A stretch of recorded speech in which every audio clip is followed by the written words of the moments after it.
अकायद की तफसील में जाएं आप तो एक अंबार है। अच्छा, इस अकीदे की क्या हालत है जी? ये अकीदा, ये लोग कहते हैं ऐसा अकीदा रखना चाहिए, नजरिया ये होना चाहिए, ये होना चाहिए। अब इतना हुजूम है, एक बात है उसके लिए 10 लाख बातें की जा रही हैं। अब एक आदमी जिसकी जिंदगी प्लाट खरीदने में गुजर गई, पैसा कमाने में गुजर गई, मकानों की तामीर कराने में गुजर गई, जमीनों की खरीदो फरोख्त में गुजर गई, उसको क्या पता कि कौन सा अकीदा सही है? वो तो दुनिया में उलझा हुआ है। ठीक है ना, उसको क्या पता है? ये उन लोगों का काम है। जलील आसान नहीं आबाद करना घर मोहब्बत का, जलील आसान नहीं आबाद करना घर मोहब्बत का, ये उनका काम है जो जिंदगी बर्बाद करते हैं। तो उलूम दीनिया का हासिल करना बर्बादी का बायस नहीं। वे तो मैंने वैसे शेर पढ़ दिया। तो बर्बाद क्या है? जो दुनियादार हैं, हां बर्बादी का मफहूम भी है, इसको भी मैं साबित कर सकता हूं कि जो लोग आज मिलों के मालिक हैं, अरबोंपति हैं, खरबोंपति हैं, उनके नजदीक ये आप तलबा और मौलवी जो हैं, इन्होंने जिंदगी बर्बाद की है। ये जनाजा पढ़ा देना, नमाज पढ़ लेना, ये कोई चीज है? आप वुजू करें, ये अरकान है, ये वाजिब है, ये सुन्नत है, ये मुस्तहब है, ये क्या चीजें हैं? दुनिया कमाओ, पैसा उड़ाओ, खाओ। आज तक जो गया वो वापस नहीं आया। ये मजहब, ये दीन क्या है? ये बड़े लोग अपने मुंह से मजहब का इनकार नहीं कर सकते, इनकी जुर्रत नहीं है, क्योंकि वो इस मुल्क के खुदादाद पाकिस्तान में सांस ले रहे हैं, उनको सुकूनत हासिल है। लेकिन पैसे ने, दौलत ने उनको इस कदर अंधा किया हुआ है कि अगर आप लोग उनके अकीदे को, अल्लाह उनके अकीदे को आपके जहनों की स्क्रीन पर सामने ले आए तो आप इस्तिग़फ़ार पढ़ें, अल्लाह से माफी मांगे कि ये इनके अकीदे हैं अल्लाह और रसूल के मुतल्लिक और दीन के मुतल्लिक। इनका मजहब सिर्फ पैसा है, चाहे वो हलाल तरीके से खाएं, कमाएं या हराम तरीके से कमाएं। तो जितनी तागूती ताकतें हैं, इसका सरबराह अमेरिका है और दूसरी ताकतें हैं। ये पैसा और दौलत वहीं से आ रहा है और वो ही चाहता है कि दीन और इस्लाम जो है वो पनप न सके, और कभी किसको लड़ा देता है, कभी किसको लड़ा देता है। तो उसका मतलब सिर्फ कुव्वत हासिल करना और पूरी दुनिया पर हुकूमत करना है उसका मकसद। अब उनके साथ जिनके रिश्ते हैं, जिनके राब्ते हैं, जिनका दीन, मजहब, अल्लाह, रसूल, पैसा है, दौलत है, वो सिर्फ पैसे को सब कुछ समझते हैं। उनके नजदीक ना कोई मस्जिद है, ना कोई अल्लाह है, ना कोई रसूल है। हां, जब मुसीबत आ गई, जब मौत का वक्त आ जाएगा तो वजूह यौमइज़िन नाज़िरतुन इला रब्बिहा नाज़िरा।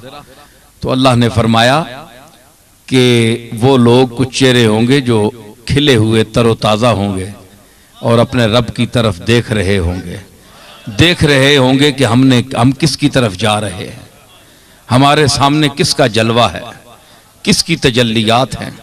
एक वो तबका होगा, तो ये मेरा ख्याल है वो गरीब तबका होगा, वो मिस्कीन तबका होगा जिसको जिंदगी भर क़ुव्वत ला यमूत, इतना खाना कि वो जिंदा रह सकें, इससे ज्यादा उनको मुयस्सर नहीं आया, और इबादत में मशगूल रहे, मस्जिद की खिदमत में मशगूल रहे, कुरान खानी में मशगूल रहे, तो जिक्र व फिक्र में उनकी जिंदगी गुजरी, लेकिन गरीब थे।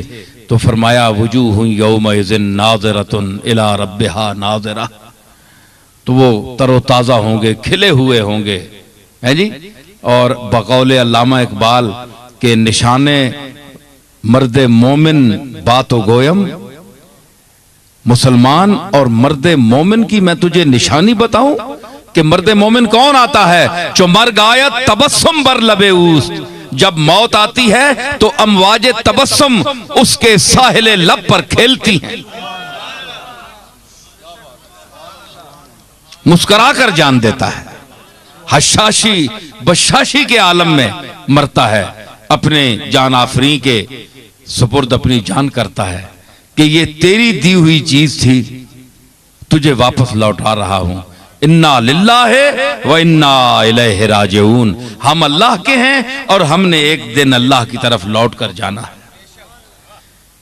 ये वो आदमी खुशी से जा सकता है जिसने दुनिया को मस्कन न बनाया हो, डेरा पक्का न जमाया हो। जिसने, मेरे दादा हजरत बाबूजी रहमतुल्लाह अलैह मुसाफिर चंद रोजा खुद को लिखते थे, तो उसका मकसद क्या था हम भी किसी दौर में समझते थे कि ये क्या बात लिखते हैं, तो अक्ल नारसा थी, समझ नहीं थी। तो जब समझ आई तो ये देखा कि उनका हर्फ हर्फ सच्चा था। खुद को मुसाफिर चंद रोजा मैंने कहता था कि इतनी दुनिया, दौलत, पैसा, शोहरत, इतने लाखों मुरीद एक शख्स के, तो वो अपने आप को मुसाफिर चंद रोजा, चंद दिन का मुसाफिर क्यों लिखता है? या तो गरीब हो ना, खाने पीने की कोई चीज ना हो, कोई पूछने वाला ना हो, तो फिर तो इंसान, वो सादी कहता है ना, तवाजो से गर्दन फराजा निकोस, गदागर तवाजो कुनत हुए ओस्त। आजजी और फरोतनी जो है ये बड़े लोगों से जचती है, उनको अच्छी लगती है। अगर कोई बड़ा आदमी, दौलतमंद, इज्जत वाला, जिसके दुनिया हाथ चूमती हो, लाखों उसके जूतों में बैठने को फख्र समझते हो, वो अगर किसी से आजजी या तवाज़ो करे या किसी को बुला ले या पूछ ले, तो उसका ये अमल जो है उसके लिए जेवर है, जीनत है, कि उसको उसकी मोहताजी नहीं है। लेकिन गदागर तवाज़ो कुनत हुए हो, अगर मांगने वाला, मंगता जो है वो किसी से लजाजत करता है, आजिज़ी करता है, तो ये तो उसकी पुरानी जद्दी पुश्ती आदत है। उसको तो ट्रेनिंग देकर भेजा गया है कि लजाजत करेगा कोई तो कोई बोलेगा या रुपया देगा या पैसा देगा। तो मेरे दादा को क्या हाजत थी? अल्लाह ताला ने उनको बड़ा हर तरह से करम किया था, लेकिन हमेशा फरमाते थे मुसाफिर चंद रोजा। तो मतलब ये था कि मैंने इस दुनिया में चंद दिन रहना है, उसके बाद मैं दुनिया से चला जाऊंगा। मुबशरा इत्थे बैठा, इत्थे बैठा, समझ आई? तो चंद दिन रहना है, तो इस पर फख्र क्या करना। ये चीज पैदा करने के लिए, ये चीज क्या है, ये अकीदा क्या है, ये चीज पैदा करने के लिए आपको अल्लाह के मकबूलों की तरफ तवज्जो करनी पड़ेगी कि रूहानियत क्या है, तसव्वुफ क्या है जी। जो लोग ये सोचते हैं, देखे ना अल्लाह ने फैसला फरमा दिया। मैंने अभी आयात पढ़ी आपके सामने, वजूह यौमा इज़िन नाज़िरतुन इला रब्बिहा नाज़िरा। पंजाबी जाने जिस तरह फुल खेलना है, मौत सामने आती है दुनियादार के तो वो दबकता है, मरता है कि हाय मैं मर रहा हूं, मेरी दुनिया उजड़ रही है, मैं किसको देकर क्यों जा रहा हूं, अपने बच्चों को भी क्यों देकर जा रहा हूं, मेरा अपना वजूद क्यों फना हो रहा है। लेकिन जब मोमिन के सामने मौत आती है, मोमिन के सामने आती है, मैं अपने दादा की एक बात सुनाऊंगा।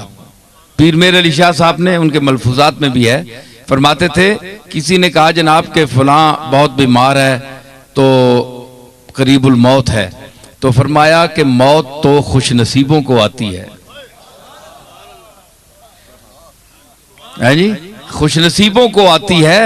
हमने खुदा जाने इस दुनिया की कैद में, जेल खाने में कितने दिन और जिंदगी बसर करनी है। तो ये नहीं है, मना भी है मौत की तमन्ना करना, क्योंकि अल्लाह ने जिंदगी एक इंसान को नेमत दी है। तो मकसद ये है कि पीर साहब क्यों ये करते थे कि मौत से डरते नहीं थे या उनके दिल में झिझक नहीं थी, क्योंकि एक तो ये है कि अच्छी सालिहीन की जिंदगी उन्होंने गुजारी, वो अल्लाह के फजल और अपने अमल से मुतमईन थे। फिर दुनिया की कोई ख्वाहिश नहीं रखी, कोई प्रॉपर्टी नहीं खरीदी, कोई जायदाद नहीं खरीदी। हालांकि प्रॉपर्टी जायदाद खरीदना कोई गुनाह नहीं है, शरई हुदूद में रहकर जायज पैसे से लेना आप तामीर कर सकते हैं, करोड़ों का अरबों का कारोबार कर सकते हैं, लेकिन उससे दिल लगा कर ना बैठें। अगर आप उससे चिमट कर बैठ जाएंगे तो फिर मरने को कतन आपका जी नहीं चाहेगा। फिर आप कहेंगे कि हमने जिंदा रहना है। आए देखे ना, जमा मालम व अद्ददा यहसबु अन्न मालहू अखलदा।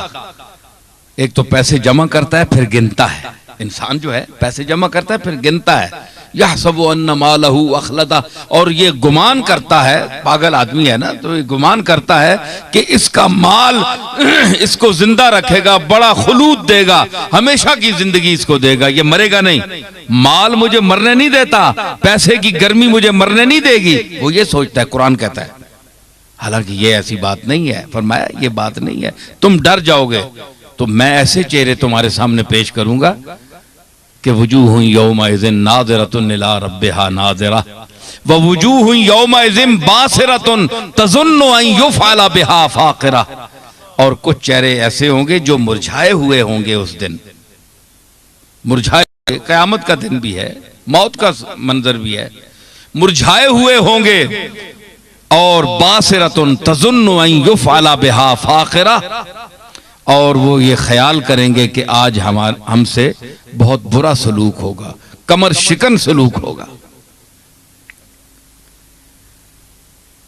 कल्ला इज़ा बलगत तराकिया वकील मन राक।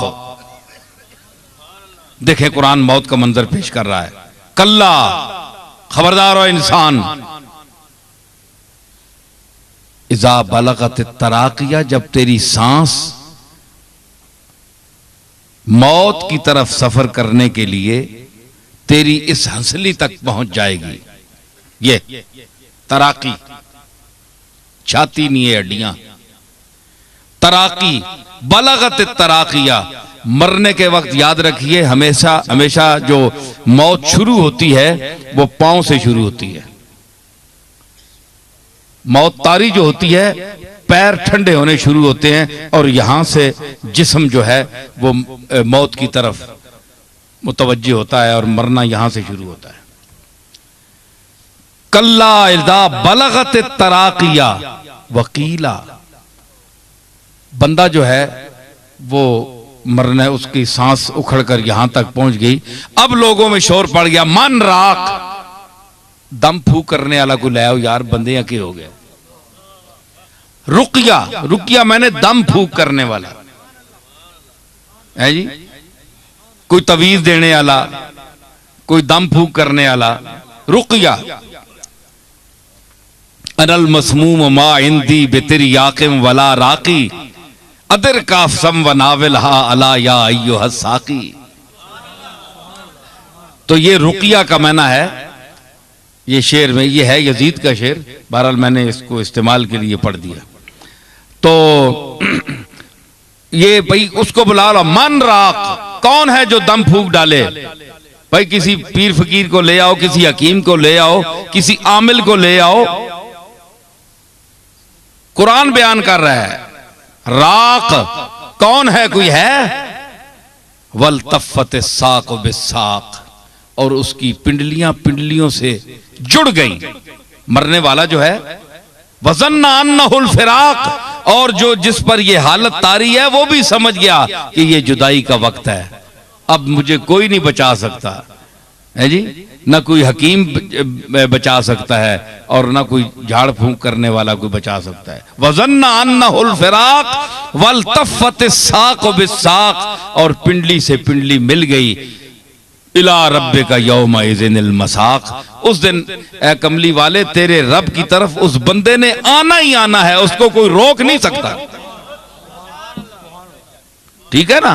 तो ये तो कुरान शरीफ बयान कर रहा है मौत के मंजर को। तो ये वो तबका है कि जो फिर बुलाते हैं जी, उस आमिल को बनाओ, उसको बुलाओ, उसको बुलाओ। तो ये जो दुनिया से दिल लगा कर बैठे होते हैं, जो पैसा दौलत और इस पर घमंड करते हैं और हमेशा इसी में अपनी जिंदगी गुजारना चाहते हैं, जो अल्लाह के रास्ते में अपनी जिंदगियां गुजार चुके हों,